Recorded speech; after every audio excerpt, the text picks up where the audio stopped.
When I think back to my first million, I'm immediately struck by a strange feeling.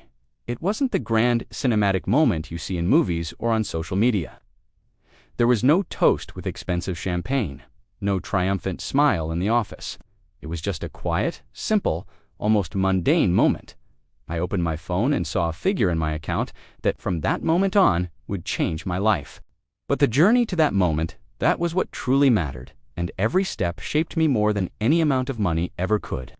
It all started in my parents' apartment in a small, cluttered room filled with books and scattered papers on my desk. I had an old laptop and incredible energy, but also a constant fear that everything could collapse at any moment. At the time, I had a normal job in a financial consulting firm, where all I did was analyze data and write reports no one ever used. Yet, paradoxically, it was there that I began to understand something important. People were running businesses, but didn't understand money, didn't know how to manage it, and didn't know how to make it work for them. That small observation became the seed of an idea that would change my life. One evening, after a long day at work, I started writing on a piece of paper a plan for a service that would help entrepreneurs organize their finances and maximize profits without hiring expensive consultants. It was a simple idea, almost primitive in form, but it was mine. The first few months were full of frustration. I worked late into the night under dim lamplight, headphones on, trying to turn the idea into something tangible. The code I wrote was unstable. The graphics were ugly. Nothing worked as I envisioned. I made huge mistakes, crashed servers, lost data, frustrated clients. At times, the thought that maybe this was all foolishness hit me with full force. But I refused to quit. Instead of stopping, I turned every failure into a lesson. Every bug fixed, every unhappy client who criticized me helped me understand what was really missing. Finally, I launched a beta version of the service and convinced 5 entrepreneur friends to test it. I told them it wasn't perfect, but could help them. They smiled and said, "Okay, let's try it." That small approval was my first real fuel. A few weeks later, I received the first message that made me realize it could actually work. It was from a small catering company. "I don't know exactly what you did, but orders have increased and organizing time has been reduced dramatically. I want to pay to continue." I froze. At that moment, I felt for the first time that my effort was starting to produce real results. I then made a bold decision. I quit my stable job. It wasn't an easy decision, as the salary was secure and life predictable. But I felt that if I didn't throw myself completely into the project, it would never work. Transitioning to full-time entrepreneurship was terrifying. The first months were a constant struggle. Bills to pay, servers crashing, clients disappearing without explanation. Yet, at the same time, every small success was an explosion of energy and confidence. I soon realized I couldn't do everything alone. I hired my first colleague, a programmer who shared my vision and energy.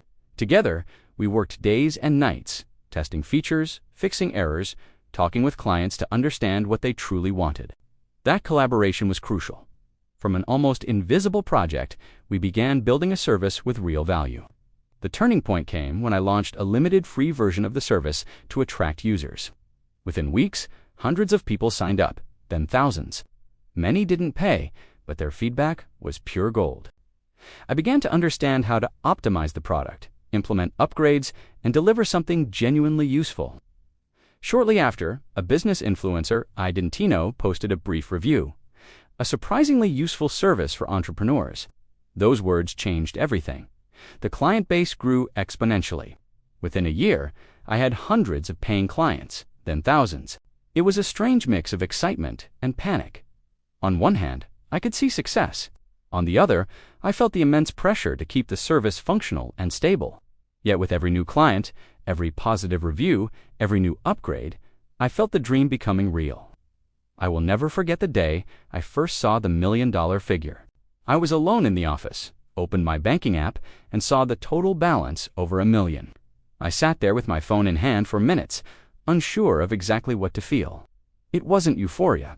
It was more a strange sense of calm, a feeling of accomplishment, and yet an unexpected thought arose. And now what? After that day, my life changed radically.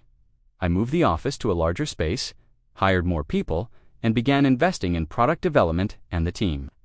I learned to delegate, prioritize, and say no to opportunities that didn't make sense. I realized that the million itself wasn't the end, it was the beginning of another chapter. The most important lesson I learned after reaching the million is that money doesn't define you. It doesn't change who you are, but it gives you freedom. Freedom to choose, freedom to create without fear, freedom to dream bigger. Real success doesn't come from numbers in your account.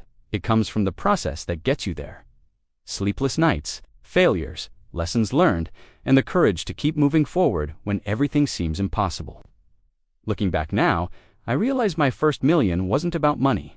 It was about discipline, perseverance, and believing that dreams, even when they seem impossible, can be achieved. Every mistake was a lesson, every small success a step toward something bigger. Most importantly, it was about proving to myself that I could turn an idea into tangible reality. If I could go back in time, I wouldn't change a thing. Perhaps I would have had more confidence, made quicker decisions in some moments, but the passion, stubbornness, and desire to create something unique would have remained the same. Because in the end, my first million wasn't about money. It was about the freedom to build my own story. And the story continues, bigger, more ambitious. But always starting with the same late nights and the same simple dream, born in a small, idea-filled room.